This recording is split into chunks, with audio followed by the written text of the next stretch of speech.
Yes. Great. Okay.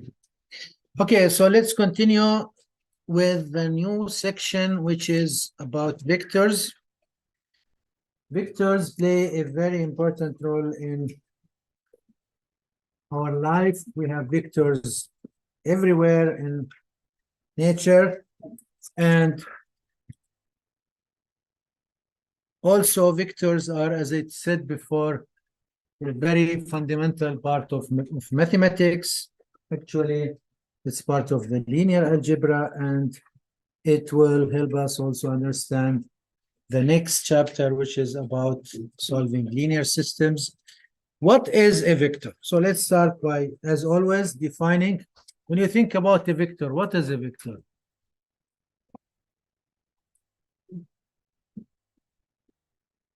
Okay, let me just start by this, drawing two. You cannot see what you're writing. Yes, I'm drawing two lines. Okay. Now, which one is a vector of these two lines? The right one. The right one. Okay, so this one is a vector, right? How did you find out? Okay, so usually a vector is a physical or geometric amount or object that has a magnitude and direction. So this is the definition of a vector. So this section 1.5 vector.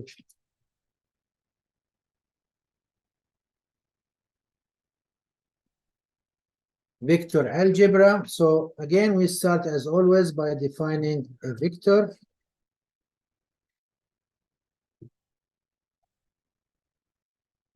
A vector is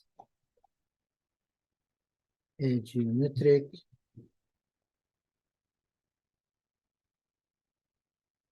object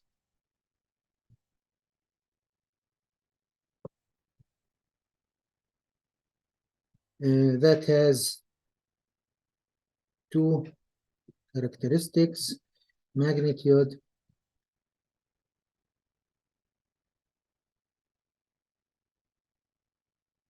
and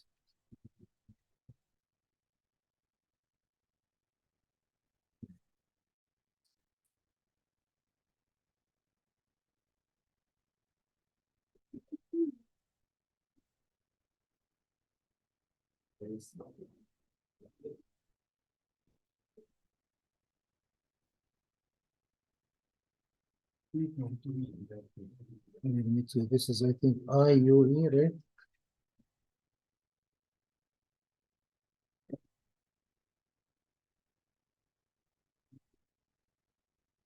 Okay. Magnitude and direction. The magnitude is also called, it's also called sometimes norm, or it's also called length, simply length.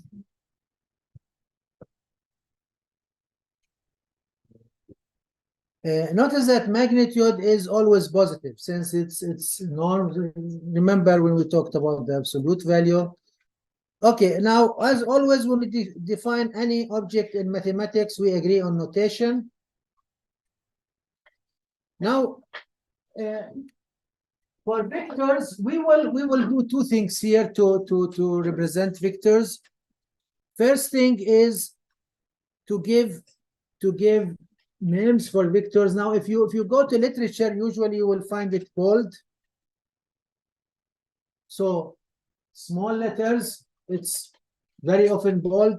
Sometimes with a hat on top of it, or I personally think that this small arrow represents the vector better. Okay, so we are going to just write small numbers. We call it A, B, C, D, S, whatever.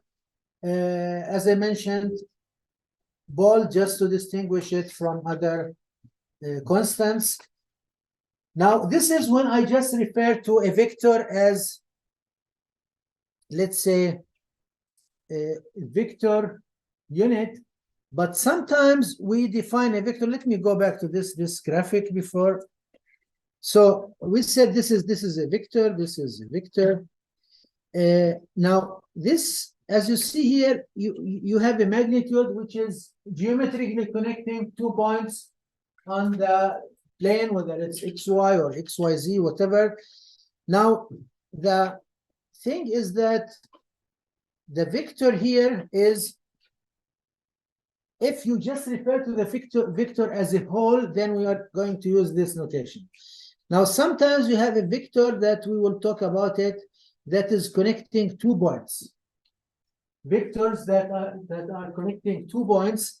In this case, we are going to let's assume this vector has, I don't know, A, B as coordinates.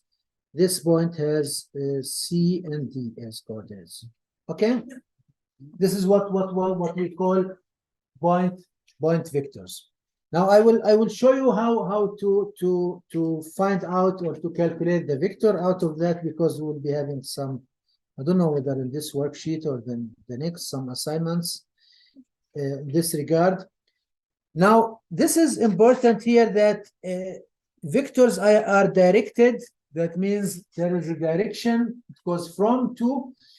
So this point here, to distinguish them, we just call it the tail of the vector, while this point we call it the head of the vector. So it goes from, so vector, and obviously this one AB, this one maybe BA. Okay. Now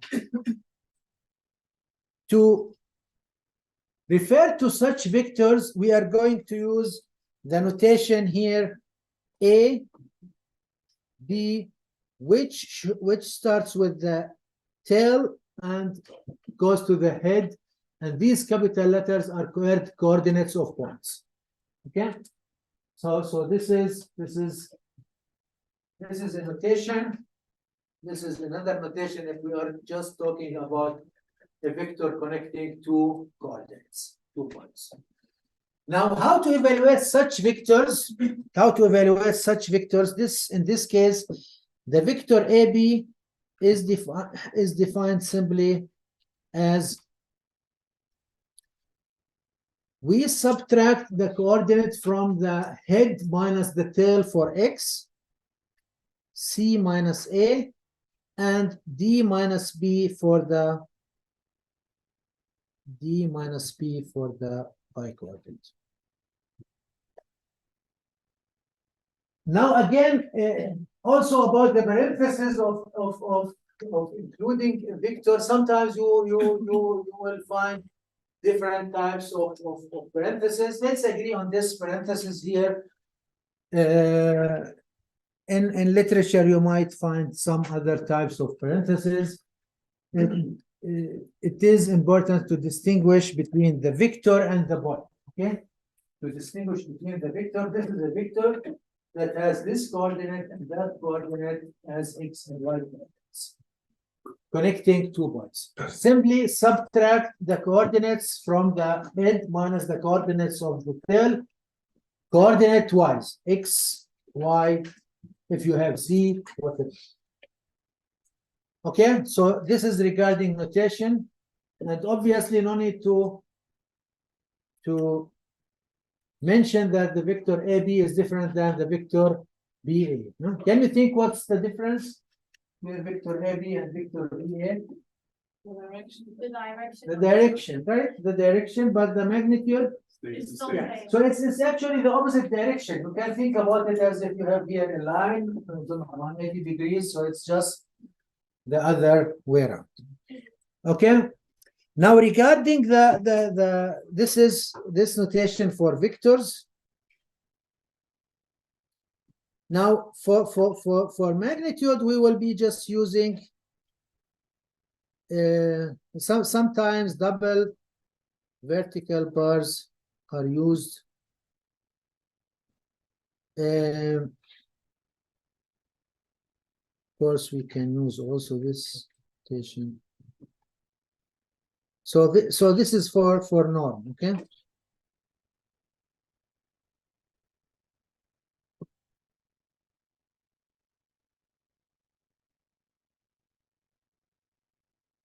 Okay, now examples in nature are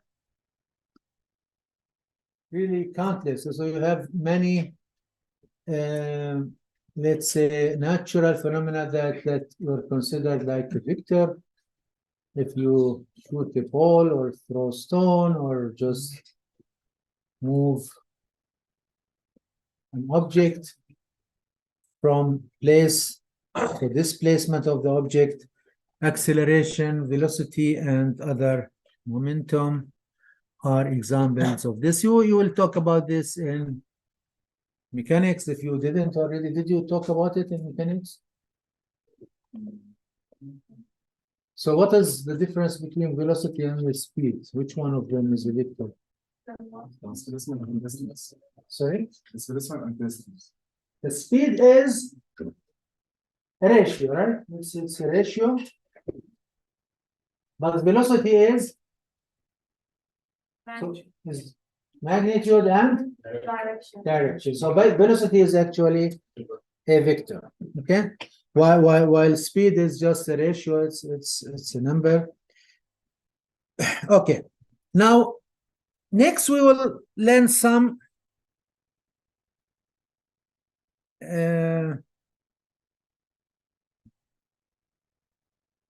operations on vectors, some operations. Now, even in literature, I saw sometimes they just use, I don't know, NO or whatever norm of a vector. So don't get confused because of the notation. Again, I just always remind you that whenever you just go refer to any book, any resource, you just make sure that you read the agreements and the beginning of the book usually. Okay, so operations on vectors or adding to vectors.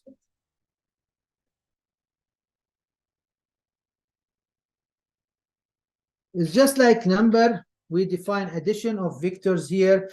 Now, addition of vectors, you have one vector, let's call it A, and the other vector. So now the thing is here, as you see here, if you place the head, sorry, if you place the tail of the second vector on the head of the first, then this magnitude here is representing the addition of these two vectors with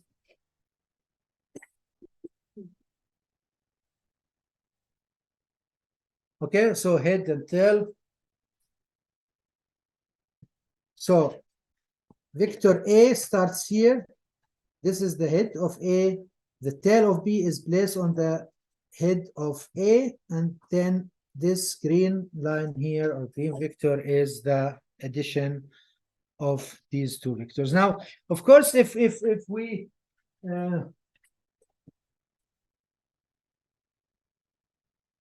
just complete this one here. I'm not good in drawing, so geometry. We will get something like what we call this shape here. This outer shape. Sorry? Rectangle. No, parallel. Parallelogram. It's called parallelogram. And I think you know that some features of the parallelogram is that here you'll be having these lines the same magnitude, these same magnitude, and diagonals are equal, right? Diagonals. Okay, now this is how we work on vectors. Now subtraction is actually, as we saw before, is the negation of the vector, or not the negation, the reverse of the vector in the other direction. So you can also think about subtraction as addition of a vector to the negative of the other vector, which is exactly the opposite. So here, for instance, if I go back to this graphic here, if I call this one A, then this one is minus A is just referred to the same magnitude with different direction, and adding these two vectors is going to give you a subtraction. If you add A to minus B or B to minus A, then you will be getting the subtraction. Now, let's see some properties of vectors, or at least properties of addition.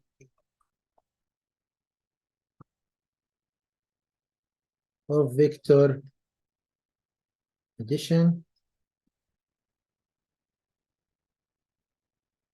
Now, the first thing is that we start with 3 vectors. Again, and C be 3 vectors. Now, and C.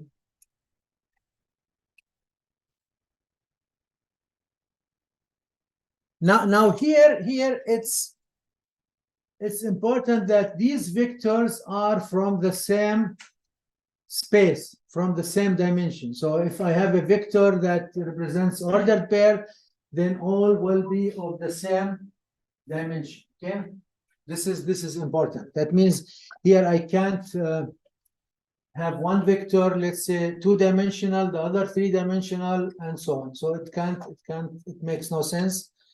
They must be from the same space. Then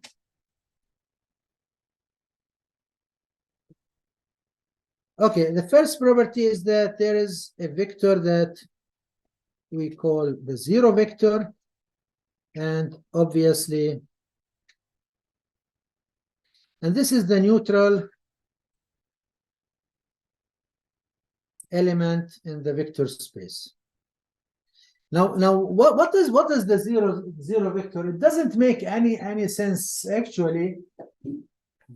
It's just something that needs to be defined, but I don't think about any vector that will represent that. Maybe if someone is driving, then stops, it's a 0 vector, I don't know. But if you want to represent it, how will you draw it, the 0 vector? You wouldn't know? You wouldn't know? We don't. Zero. That's the point. Yeah, that's the point. That's what the point. There's 0 direction and 0 magnitude. Okay. But if you add it to any one of them, it is going to give you the same. Now, if you add a vector to its inverse vector, what would you get here? The neutral element or the identity 0. So this is 0. It's just like you remember when we talked about fields.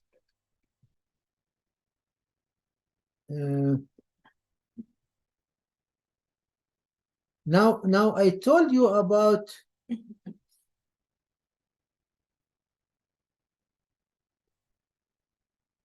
if we consider this parallelogram here. Let me just think about it. So this is obviously B, right? And this is A. Okay, so B plus A will also result in the same diagonal, right? So the operation here is commutative here. A plus B equals to B plus A, which is this operation, we call it the commutative property.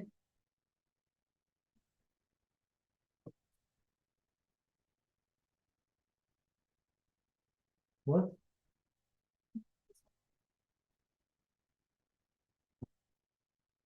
Here, this property? Yeah, because look at this parallelogram. Yeah. So these two are the same. So we said that A plus B, you start here, this is the head of A, you place B on the tail of A. And this is the sum, right? Now, if we have here B plus A, this is B, this should be B, this A, this should be A, with the same directions. Then B plus A will be this, forget about the above, which is the same. Any other questions? All right, now the associative property here is also,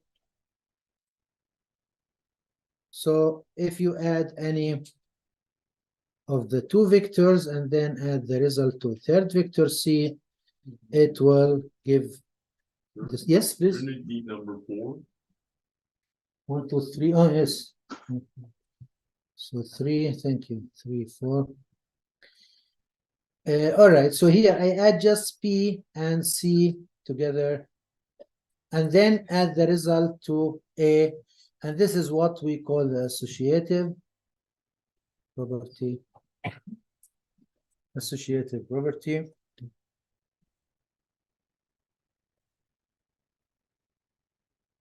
Okay, now as in real numbers, we said that addition is sorry, subtraction is just addition to a negative. So we saw here that there is an inverse vector to each vector, which is simply reversing the direction while preserving the same magnitude. And so we can define the subtraction. Shall I flip the page here?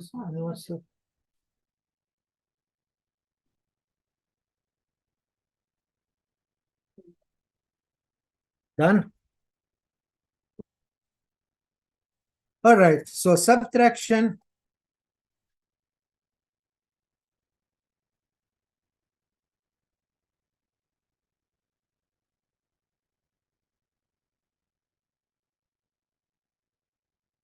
always forget the students who are online.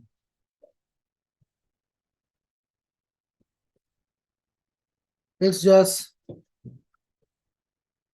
defined as A minus B is equal to A plus minus B.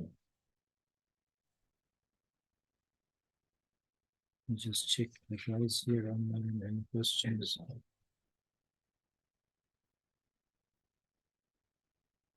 Guys, do you have any question? Can you zoom out a little bit, please? Zoom out. Are you talking about the previous page? It's okay now. Robertson. Are you talking about the previous page?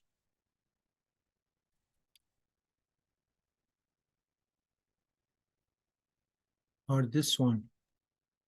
Yes, but it's okay now.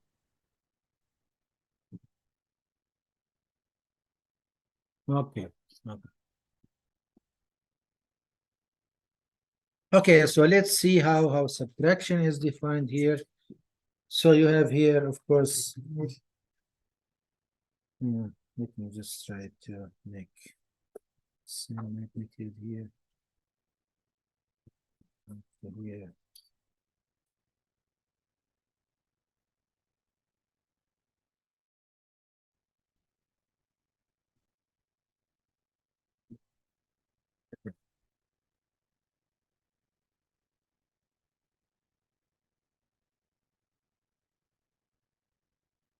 Okay, so this is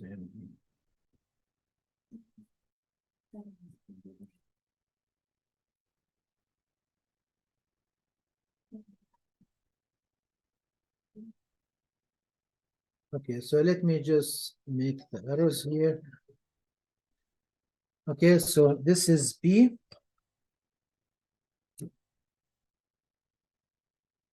This is negative B. This one here is C equals to A minus B.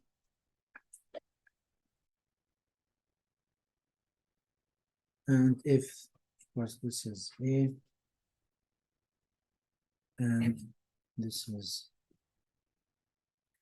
C actually the same. Okay, so here if you like, this is a parallelogram.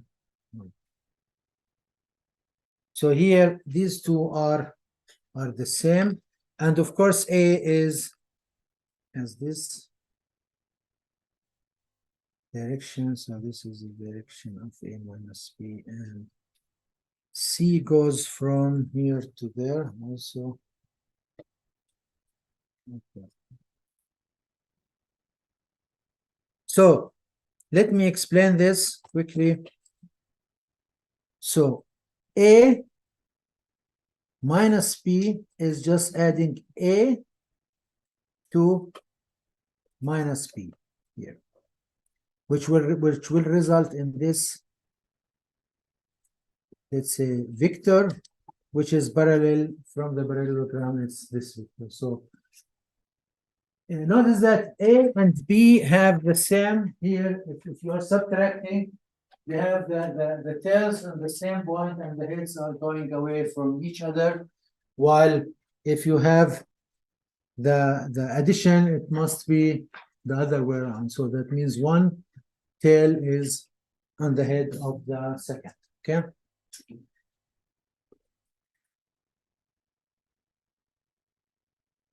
Okay, now another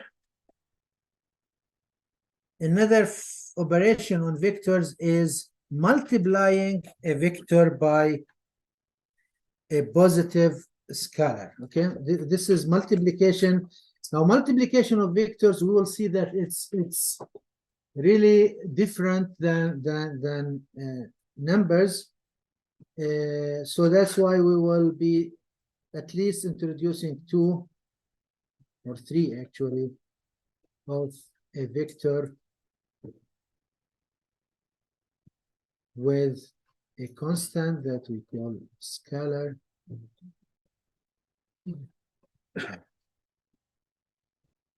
Yes? Can I see the previous part? Just for Yeah.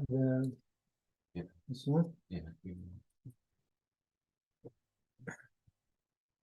I no need to take pictures. I will be uploading the script. It's better here if you just write the notes, yeah, that is between the lines, and understand. This is the most important thing. Okay, now imagine I have a vector, let's say vector A, and K, let's say in R, a real number. Now A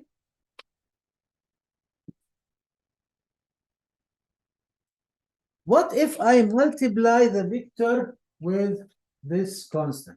What does that mean? Geometry, what does that mean? Can you imagine? Sorry? The magnitude will change. Yeah, the magnitude will change, but It will be KX over KY. Because if that's A, so we have X coordinate and Y coordinate. yeah, if you are talking about, so you need to expand it to all coordinates, right? That constant. But what's the effect? Is it always going to expand or to enlarge? Depends on. The constant. Now, if K is positive, need to distinguish, right? If K is positive, you think about it, and K is greater than 1, then it will be stretching this, expanding, right? So it's just like if you have a vector and then you multiply it by, let's say, 2. It will double the magnitude while keeping the same direction, right? Now, what if you multiply it with 1/2? Then it will become smaller. Yeah, it will be shrinking by half the magnitude and keeping them the same direction. Now, if you multiply with the negative, it will be changing the direction and same time. So here, if you are multiplying with positive, it's only affecting the magnitude. However, if you multiply by negative, it will be affecting both the magnitude and reversing the direction. Okay.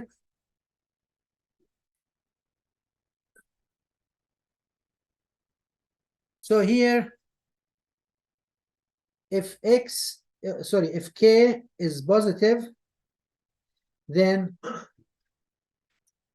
the magnitude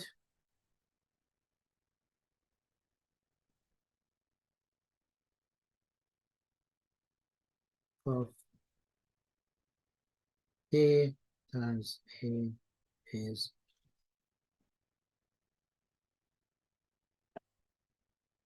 you can just, since it's a constant, you can just multiply it with, and it has same direction. So this is if K is positive. Now if K is negative,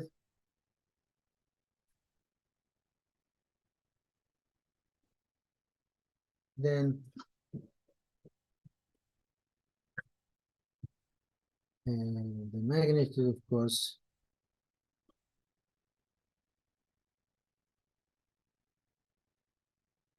of K times the vector is, so again it's K times A, and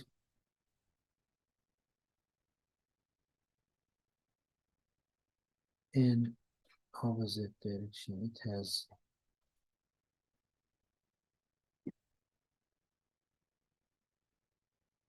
opposite direction.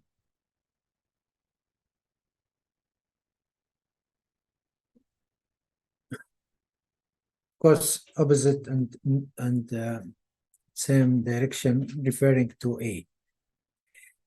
Now, if we are multiplying with more than one scalar or one constant, then we can just rule it out. So if we have two, let's say L and K are real numbers and A vector,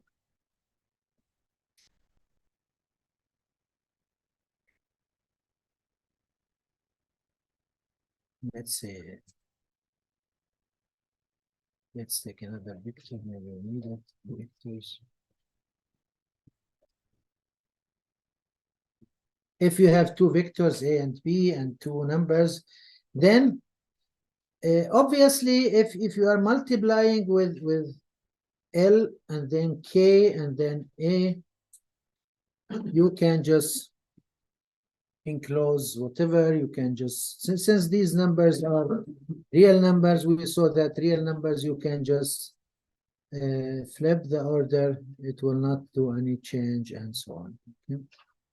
And you can just take, for instance, K here out and then L times A.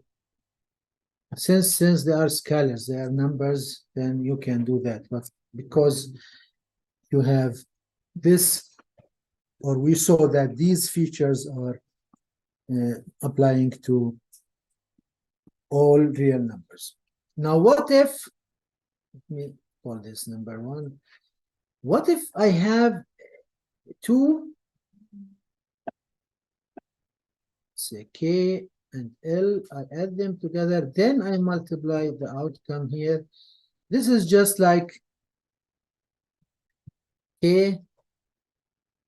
You can just think about it as the transitivity, no, what we call distribution. Yeah? Yes, girl, something? What don't you understand? Was the sign on the third example? Third example, Yeah, this one, yeah. P. The first sign, if. L, Okay. L, small L. Just to distinguish it, yeah, small L. So small L, small K, if you want, we can rename it. You like H maybe, No, or no, M. no, no. It's just L. I just want to distinguish the mathematical symbols from the let's say the language here. So this L is same like this L. You are right. I just, you know, doctors and mathematicians, they have bad handwriting.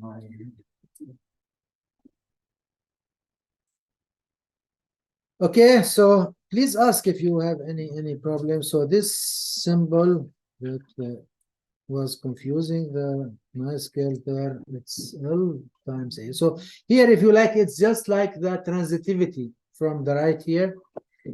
And then we have the other way around. If you have some constant multiplied by the addition, also we can say that it's distributive here, but K times A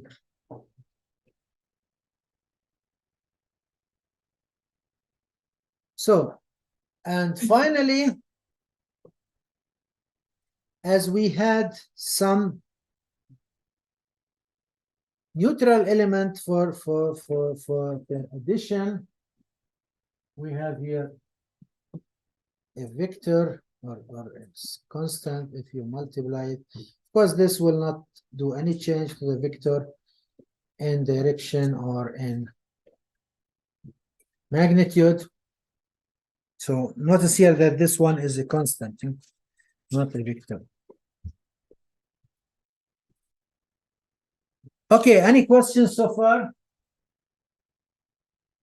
Okay, so let me wrap this up before we proceed. We defined vectors of being a geometric object that has a direction and a magnitude. We saw some operations of vectors like adding and subtracting vectors, and we defined or we introduced the first very simple type of multiplication where very important here, where I multiply a constant with a vector. I multiply a constant with a vector. So here multiplying, so we will be having three different multiplications.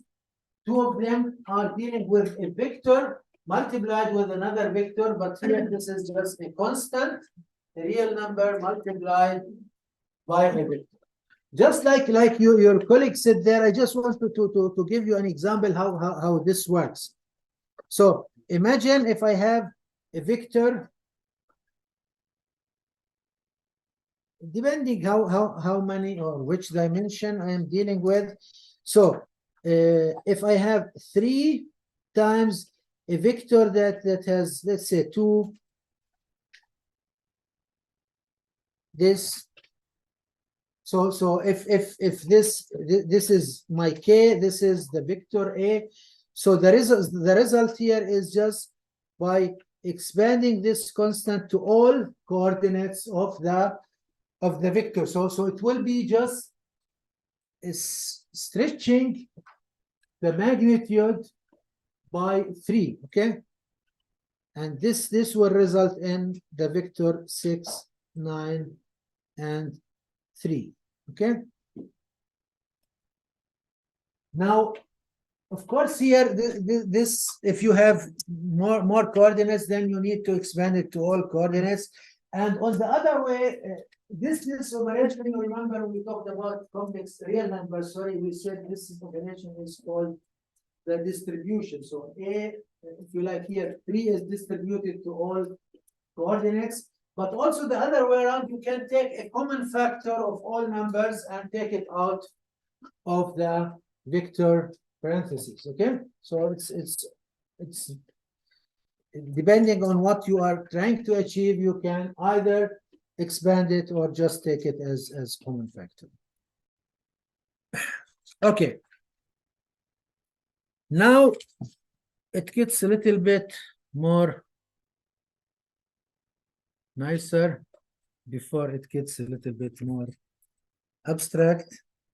So a unit vector, what is a unit vector? We define a new vector that we call a unit vector. Now, out of each vector, we can find the corresponding so-called unit vector, which is the vector that has the same direction, but it has magnitude 1. Magnitude 1, but the same direction. How to do this? Very simple. We need to divide by the magnitude, then we are there. Okay. So the vector now here the notation is a little bit not confusing, but this is something that I see in literature. It is a little bit, let me say, different in more than other symbols. So when it comes to the unit vector, now since we are in Germany,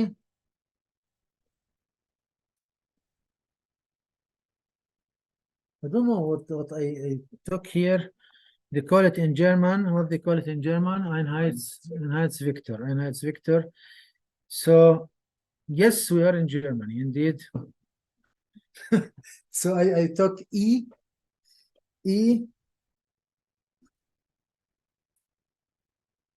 Okay, and this is again a vector. Okay, this is a vector. So the vector here, of course, vector E sub A is the unit vector is called the unit vector of A, where the following holds. How we get this vector? Simply, you remember how we did do for the real numbers. How will you get the 1 out of any number?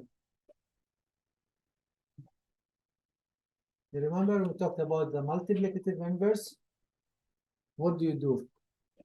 You have a number, you want to multiply it with a number to get 1. Yes? You take the reciprocal, right?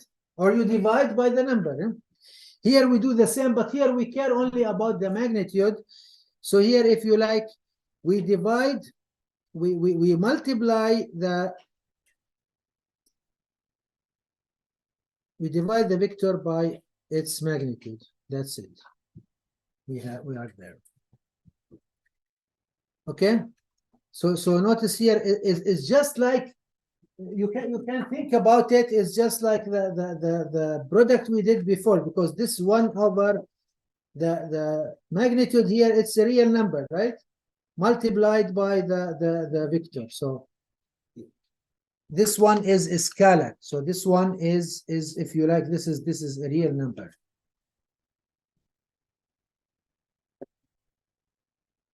Okay. Now the reciprocal of the magnitude, this one I just framed here, it's called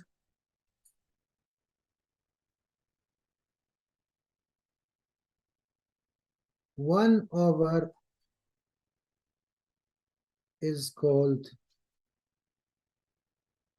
the normalizing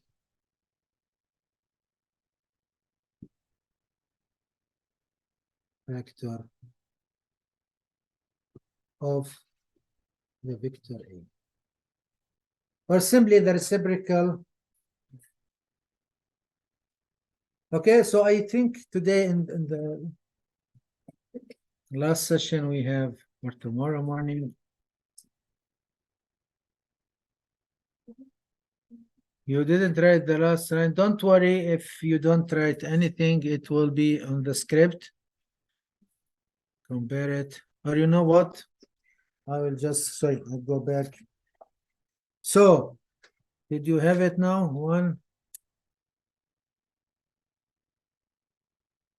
1 times the vector A is equal to the vector A. Done? Okay. Sorry, we have also to try to involve the students online. Okay, so this factor 1 over the reciprocal of the magnitude of a vector is called normalization vector. Why? Because if you multiply it with the vector, you will be getting its corresponding unit vector. Now, as I promised you before, if you think about it, what is the magnitude of this vector? Let me just demonstrate it here. Note the magnitude of E. Logically, it will be what here?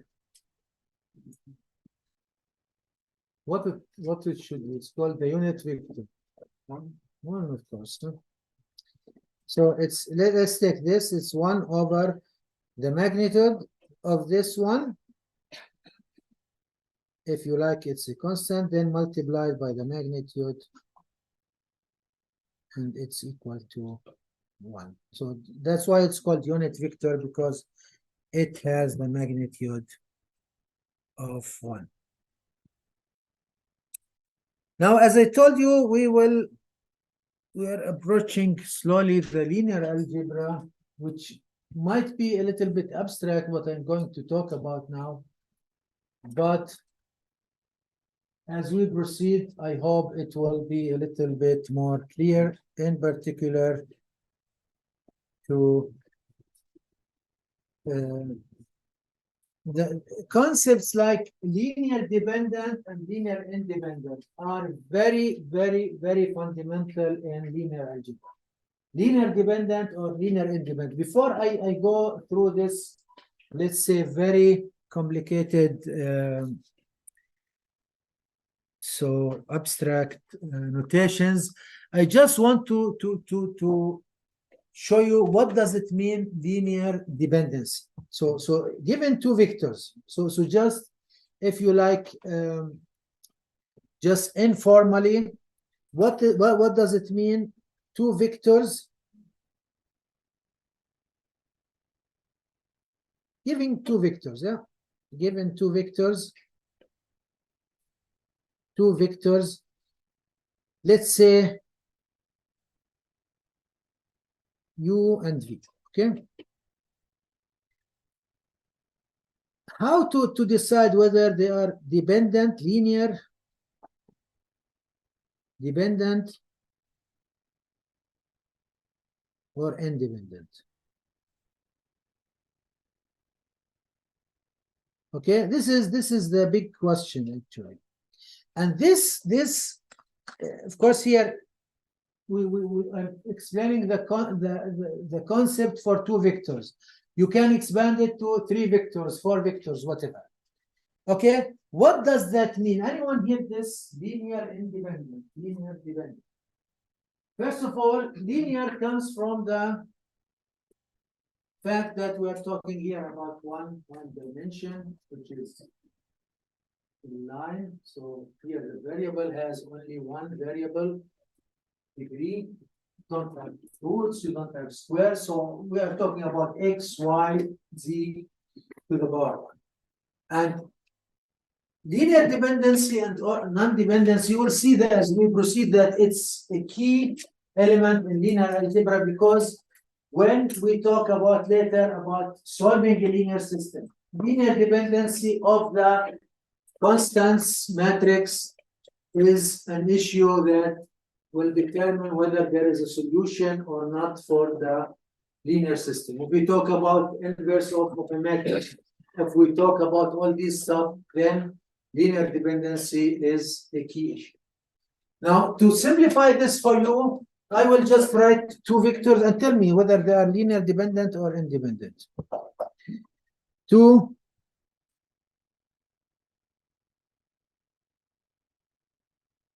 okay, are they linear dependent or independent? I just quit. Independent.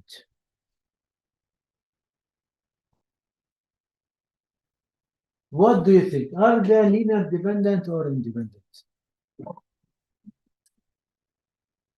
Sorry?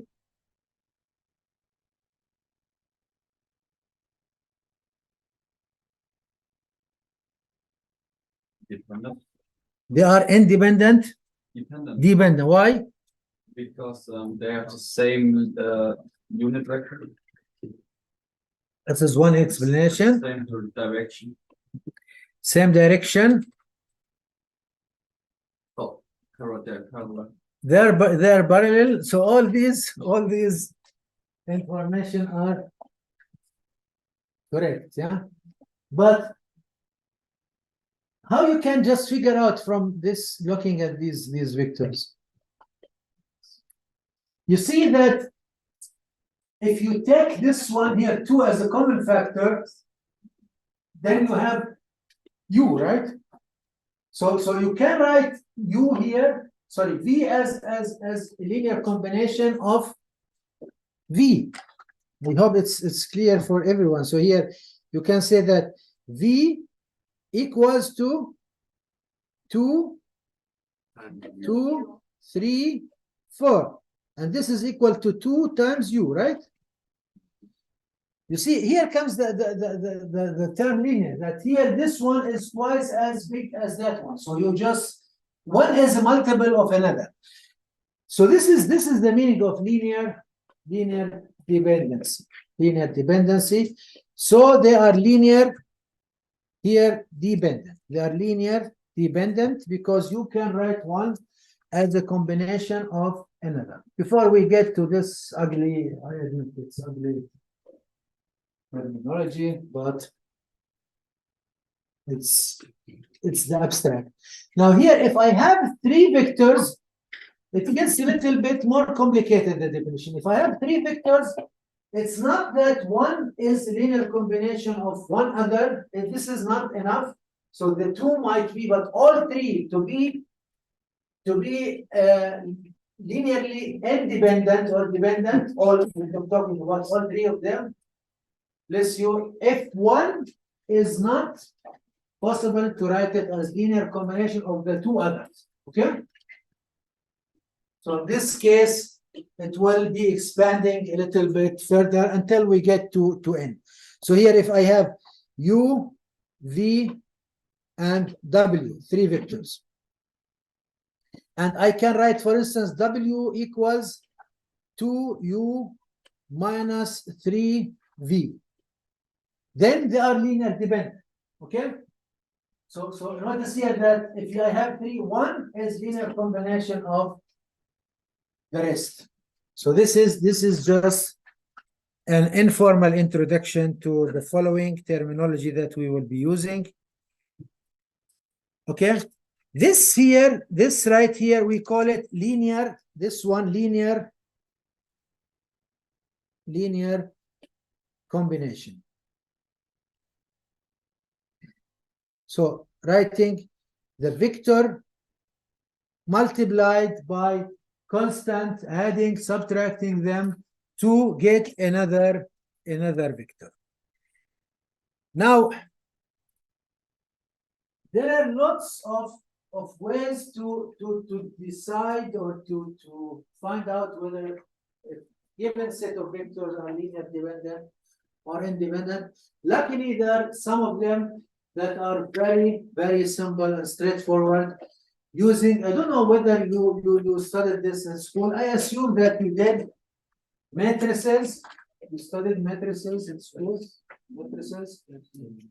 What is a matrix? Matrix. Is that like? Yes. I was going to say it's a combination of numbers, whether 1 by 1, 2 by 1, Yeah. 1 by 2. And which is, could it be circular or triangular?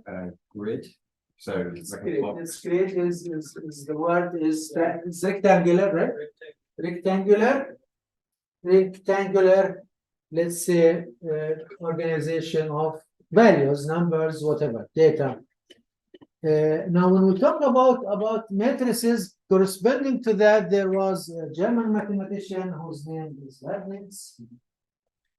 One of the greatest mathematicians was dealing with this.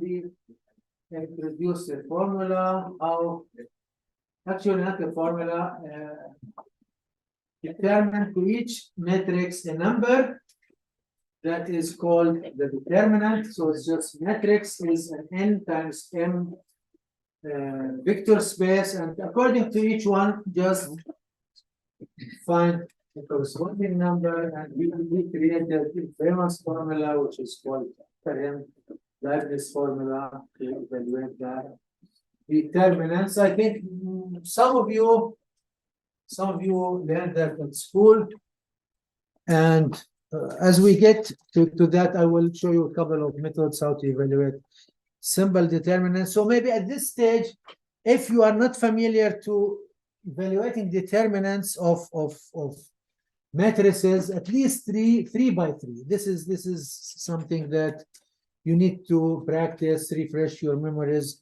and if you have any difficulties, just let me know, because they will immediately tell us whether 2 or 3 or more vectors are linear dependent or independent. Okay, so let me formally define any questions to what we were saying. So let me just formally put this, what we talked about. So definition of linear combination. Definition, linear combination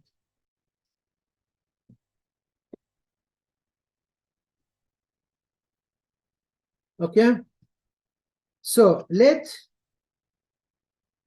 we have constants here, so in general we call them k1, k2 up to kn, the real numbers. And again, here I'm not writing it always, but it makes no sense if we are talking about vectors of different dimensions, right? I don't know what you learned at school. Mathematics teachers used to tell us don't add apples to oranges or whatever, right? You have 3 apples and 2 oranges. What is the pattern? So if it's not, yeah. So it's not the same. If it's not the same dimension, it makes no sense. I can't add 2-dimensional vector to 3-dimensional vector, because later we will see we are going to add component wise. So guys, I see many are sneezing today. So it was cold this morning, right? So be careful. Press warm and take some vitamins. It was freezing this morning, huh? Okay, so I don't know, is Corona still there around? Or... I had it last week. Really? It's now harmless, right? Yeah, supposedly. Let's hope that. Okay, let's hope that we have these terrible times behind us. So, and we will not turn again to this ugly online teaching. Okay, so these are vectors. So I have n vectors in constants, b vectors of same dimension. Then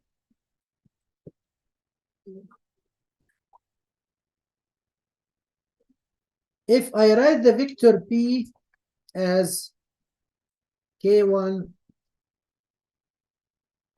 times a1 plus a2 times a2, it's just a definition what we said before. It's a formal definition, is called a linear combination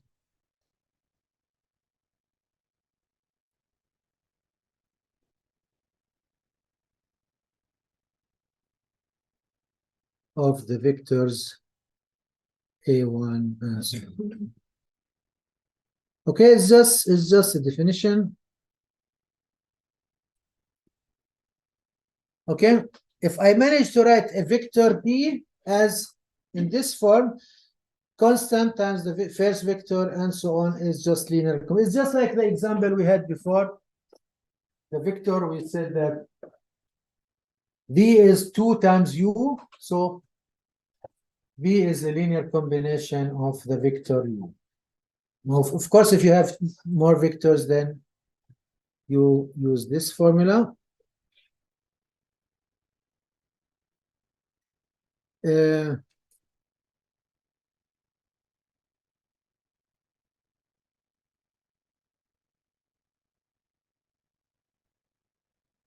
No, honestly, I can't read this, but maybe it's Greek. So let me use another letter. So generation system.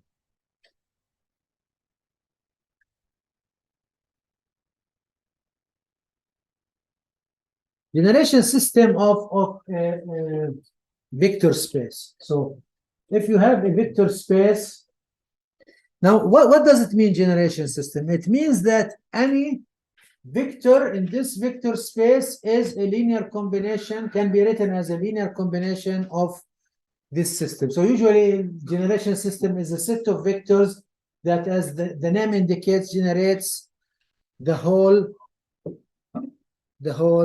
system. Okay, so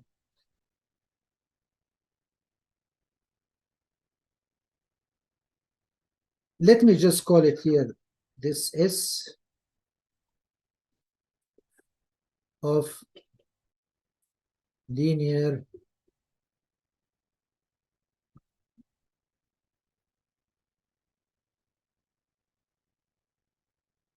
combinations of a set of vectors. Let's call them again A1, A2, AN, is called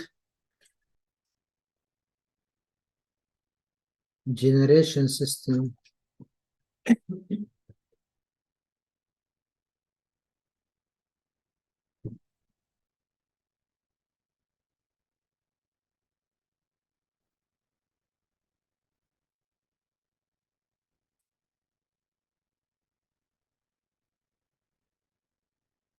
if any vector in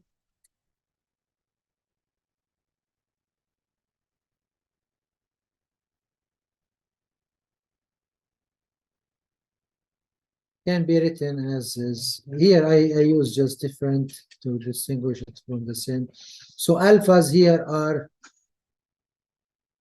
constants and multiplication is just linear combination of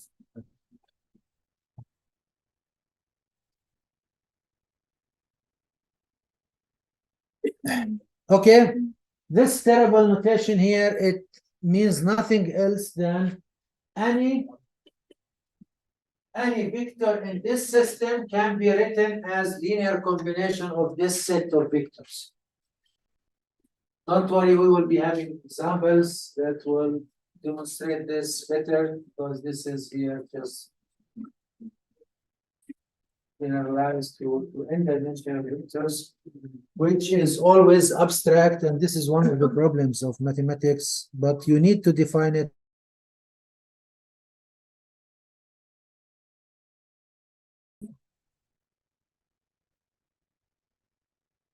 Okay, so this set here, this set of vectors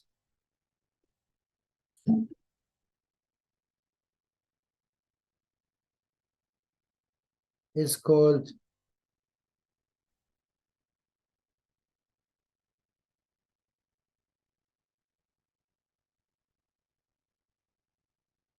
this is generating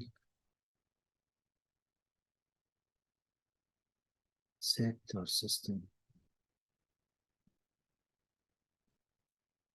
Okay, so in general, it's a set of vectors. Let's take a simple example. Maybe it will be more clear.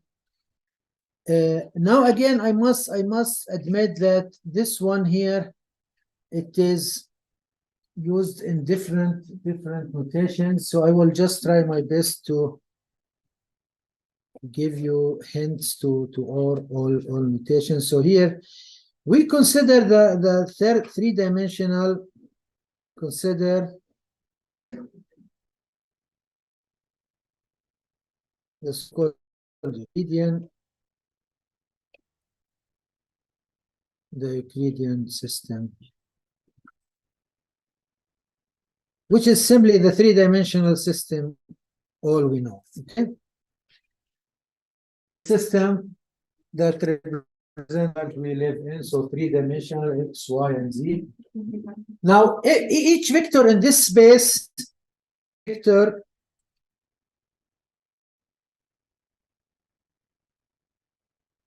now of course here each vector is a triple, and you can think about it. A equals I don't know, A1, A2, and A3.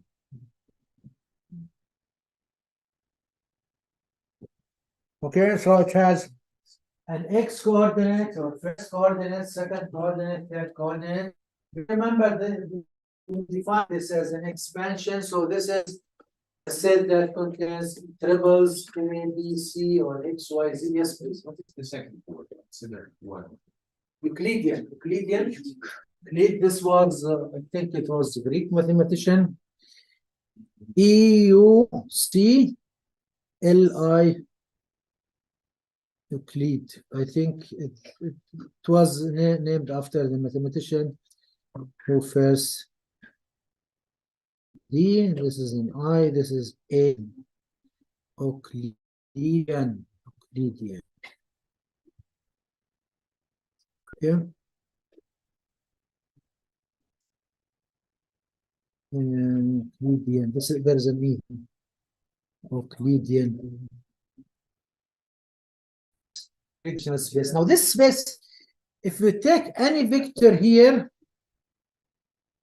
now the claim here is the following: that the vectors, the set of vectors. Let me just call E1. I will tell you in short why they are called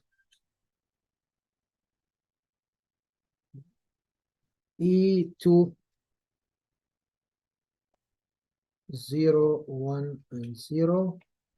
E3 equals 0, 0, and 1. Now, obviously, here, what is the magnitude of each of these vectors? Now again, here, if we have three-dimensional vectors, notice that the magnitude here is just expansion of the formula before. It's the square root of this one squared plus that one squared plus that one squared. Okay. So here maybe I will just write it on the side just to remind you.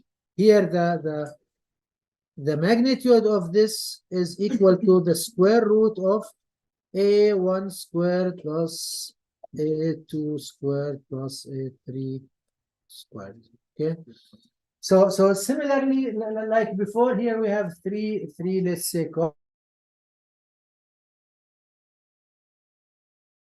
and then take the square root. If you apply this formula to one, what would you get? One. So that's why we just have this unit vector. The second one, what would you get? One. Third one. Okay. Okay. Now in literature, this is the thing. You might be having these differently. So E1, I saw it in some literature as E sub X. This one E sub Y. This one E sub Z, if you are talking about three-dimensional. Or sometimes I saw it also like X with a hat on top of it. This is Y with a hat, and this is Z. So these are the corresponding, let's say, and you can think about them if you have the XYZ coordinate as something. You have 3 XYZ, and then you have one unit away from each one from the origin. Okay, so this is the system. Now the claim here is that this will generate the system. Okay, so the claim here, E1, E2, E3 is generating R3. Okay, what does that mean? That means give me any vector in R3, I will write it as a linear combination of this. This is what we defined before, okay? So who's going to give me a vector in R3? Just treble. 2, 3, 4. 2, 3, 4. Thank you. Okay, so let's U equals 2, 3, 4. This is a vector, of course, obviously in the Euclidean space. Now, how we can write this as a linear combination? U equals 2. 2. Let's stick to this one, E1, right?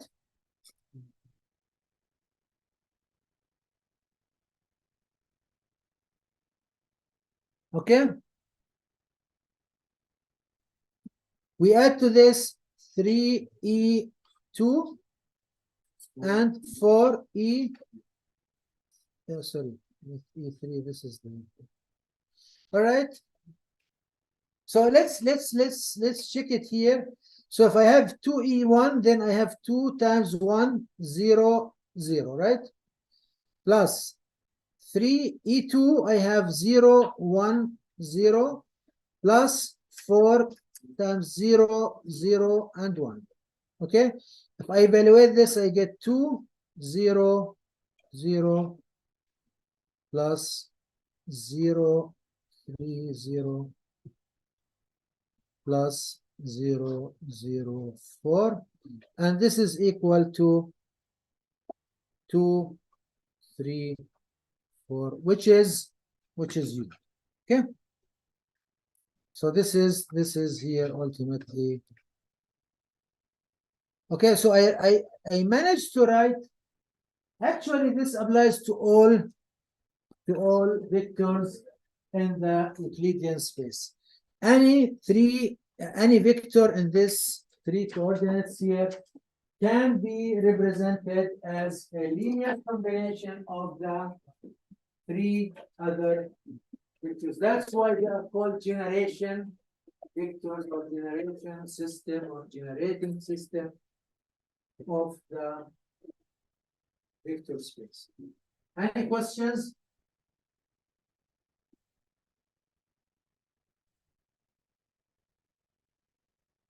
Then what time we have this session here? 11:15? No, this second session. 11:15. So we have some time to take some more examples. Maybe define the multiplication.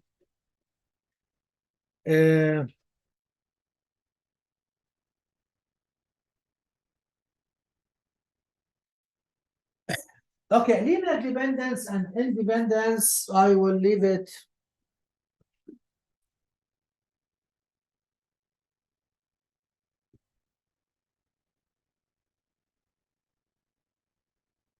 Okay, if you don't understand the following definition, don't worry. If you understood the example I told you about the linear independence before. By the way, another word that's used very, very often in German literature, the generating system, they say it spans. They call it span because it spans all the vector space. So this is another terminology that's used there for the generation system in general, span. Okay, so let me just define formally what we talked about before, the linear dependency and independency.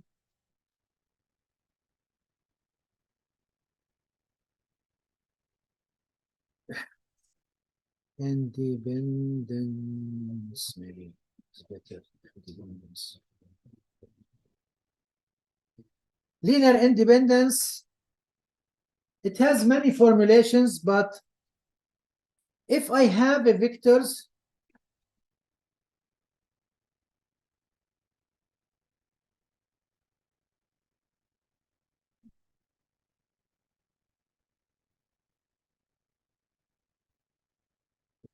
are called linear. Of course, here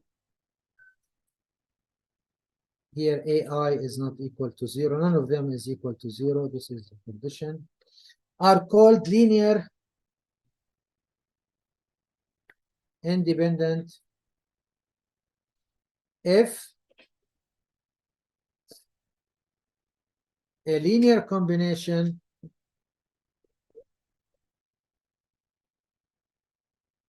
if out of course here alpha are some constants.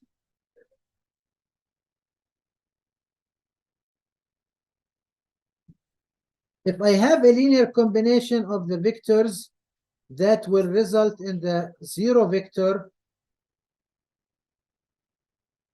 then it follows that the constants must be 0. All constants. In other way,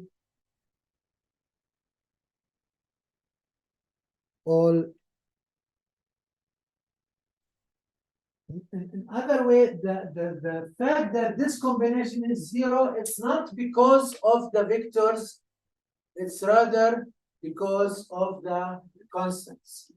So that means I can write another one vector as a linear combination of another. I will just show you in a minute. But this is one of the definitions or the ways to find out that vectors are linear independent. If you have scalars or constants, you multiply them with the vectors, and if this sum is equal to 0, this will imply that the scalars or the constants are 0. This is one way, but this is not used very often in investigating or demonstrating or finding out the independency of vectors. But this is the, let's say,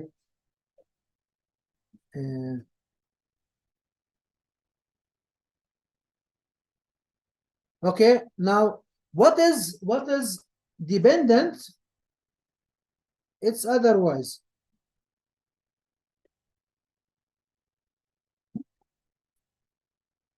Linear. By the way, in literature you find sometimes linear, sometimes linearly, so they are called linear dependent. So if they are not dependent, then they are called linear independent. So let me show you something before we take some examples.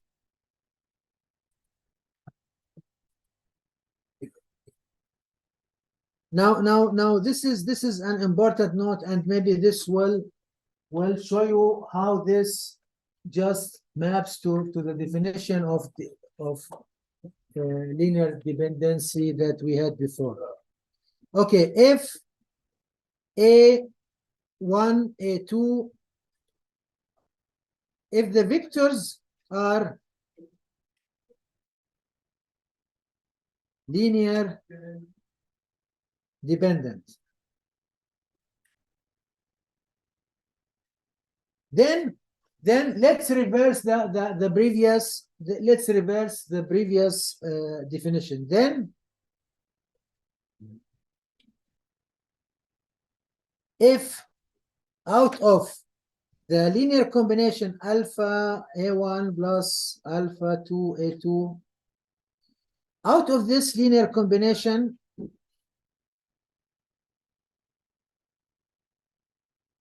equals to 0, this will imply that there exists not all, how to write it, there exists at least one alpha I not equal to 0. Okay, so I just negated the previous definition. The previous definition was saying that if they are linear independent, or if out of this is equal to 0, this combination, it follows that all alpha i's are equal to 0.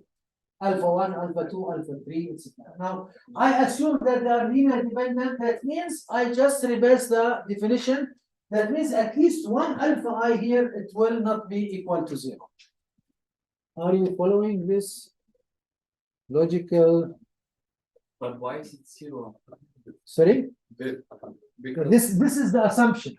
If the linear combination is equal to 0, then if they are linear independent, it's because the scalars are equal to 0. yeah, but then you can just use any vector. Like if you multiply something by 0, it will always be 0. That's what I mean. Yes. Yeah. This is exactly what this is all about. That means the constants cause this linear combination to be 0, not the vectors. Okay, yeah. You got it? So now here, if I assume they are linear dependent, that means if you reverse the previous definition, that means not all. The previous definition was saying out of this, it will follow alpha 1, alpha 2, alpha n equal to 0, right? Now here, if I reverse this is dependency rather than independency, then it means not all alpha 1, alpha 2, alpha 3 equals to 0. Logically, that will mean that at least one of them is not equal to 0.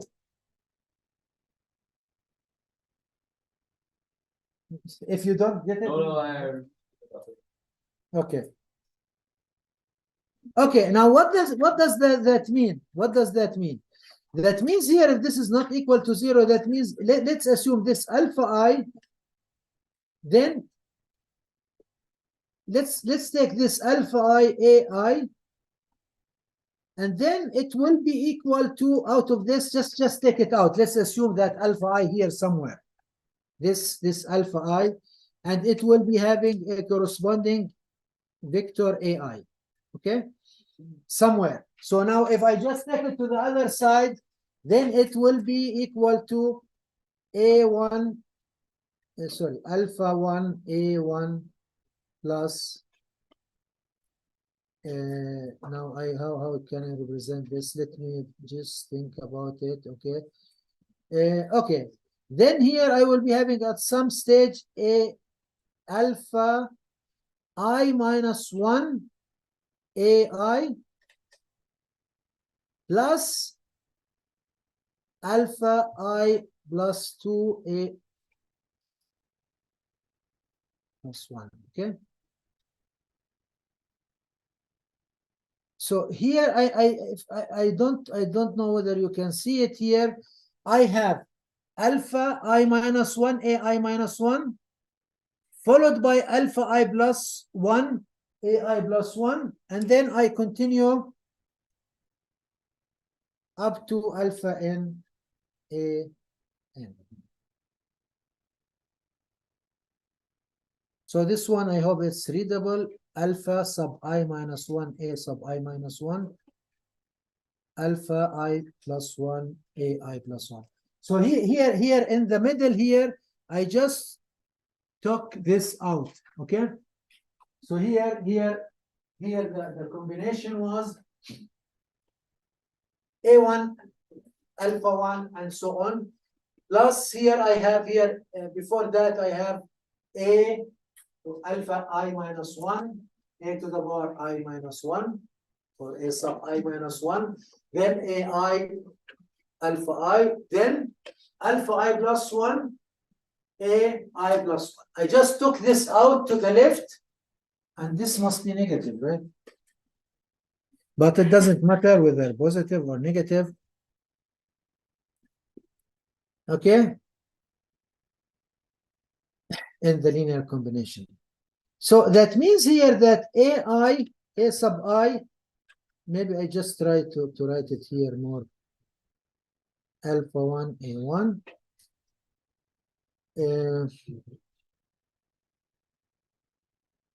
plus alpha 2 A2 plus, okay, now here, this one here, alpha I minus 1, A sub I minus 1, plus alpha I plus 1, A I plus 1, plus A n alpha n, and here I just take all this one and might multiply it here maybe by 1 over negative 1 over alpha. Okay, I just multiply this by alpha I to solve it for the vector AI. Okay, and as you see here, this vector is a linear combination of the others. Okay, so linear dependency means that if you have a bunch of vectors and one of them can be written as linear combination of the others, this is exactly the meaning of linear dependency. This is exactly the meaning of linear dependency. So at this stage, it's a little bit abstract. Professor, could you elaborate a bit more because it's not very clear? Yeah. You said previously that independent vectors, they have values more than 0. No. I didn't say they have values more than 0. Because as I understood, like independent vectors, they are always equal to 0, right? No, not the vectors, the linear combination of the vectors multiplied with some scalars is equal to 0. And it's not only it's equal to 0, if it's equal to 0, then the constant caused this to be 0, not the. So the constant is 0. All constants are 0. All constants are 0. If they are linear independent, then all constants are 0. Otherwise, it is dependent, because in this case, if one of the constant is not 0, this is what I am trying to write here, this terrible formula here. It says simply that if they are dependent, then not all constants are 0. Not all constants are 0. Let's assume the constant that is not 0 is alpha sub I. Okay? This is not equal to 0. That means alpha sub I multiplied with must be multiplied with another vector.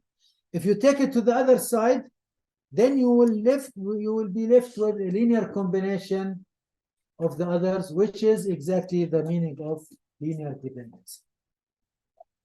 Okay, so this is exactly the linear dependency, but don't worry at this stage. As we proceed, we will be having more examples. You will be getting more familiar, but at this stage, just remember that linear dependency means I can write one vector as, everyone understands what's linear combination? It's just like we go back to this example. This exactly here is a linear combination. Huh? This is a linear combination of the vectors. Okay, constant multiplied by another vectors added to another constant multiplied by other vectors. This is a linear combination.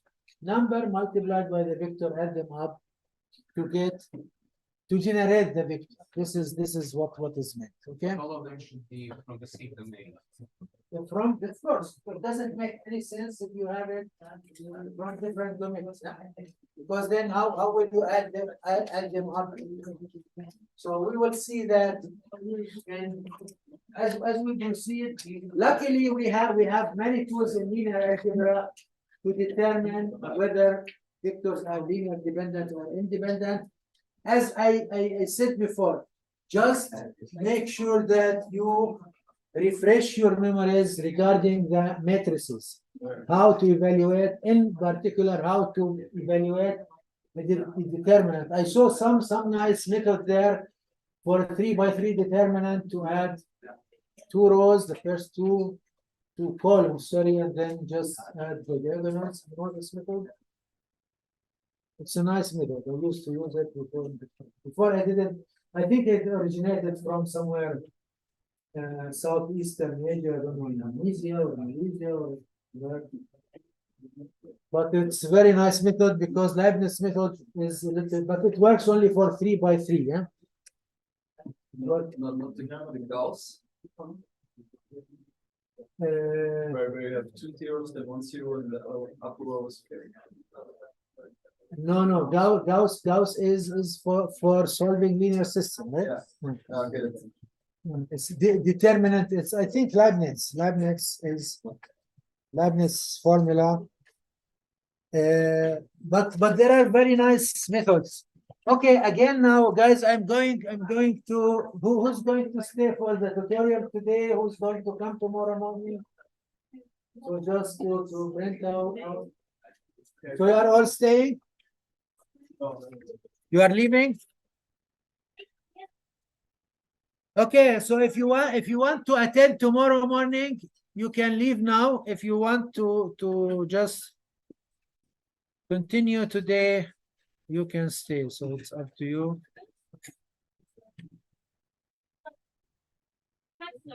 If you stay, but you don't have to come to form in the morning. Sorry? Yes.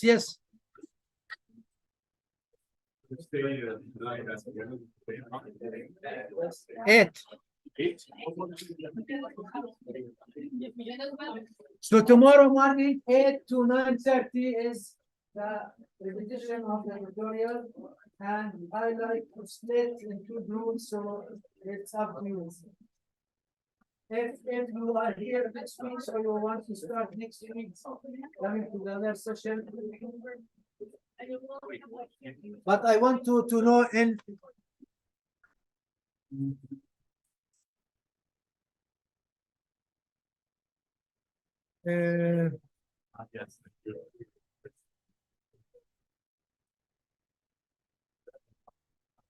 So tonight the tutorial is at 8. yes. I was told that there is no contradiction with other courses.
Yes.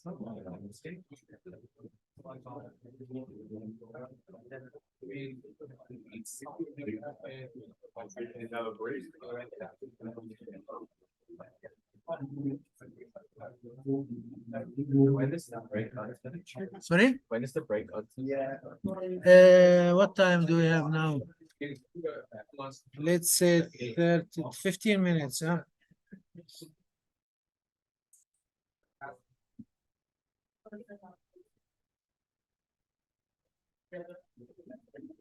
Let's say 11.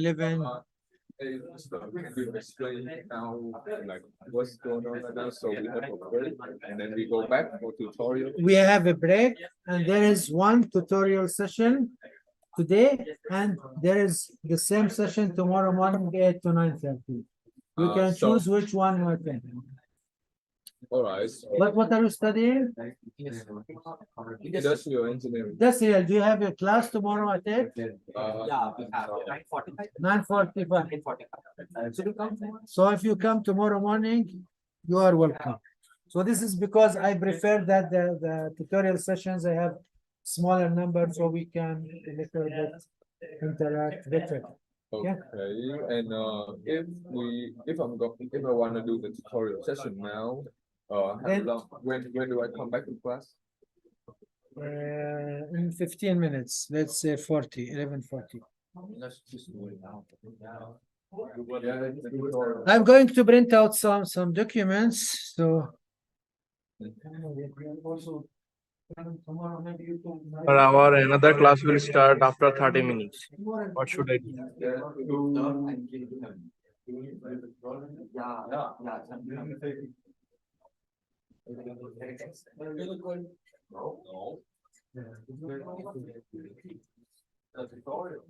Hello, sir.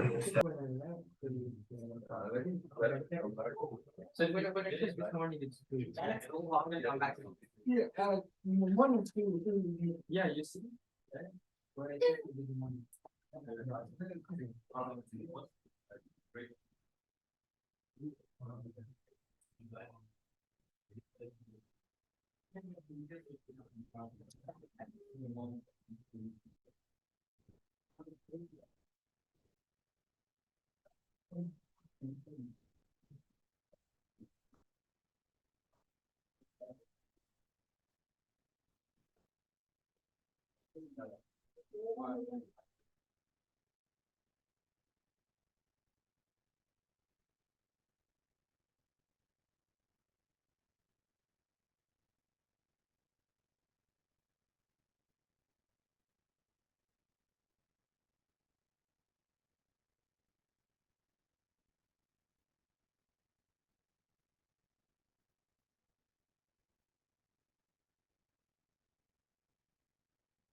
So this is the right sheet if you want to update.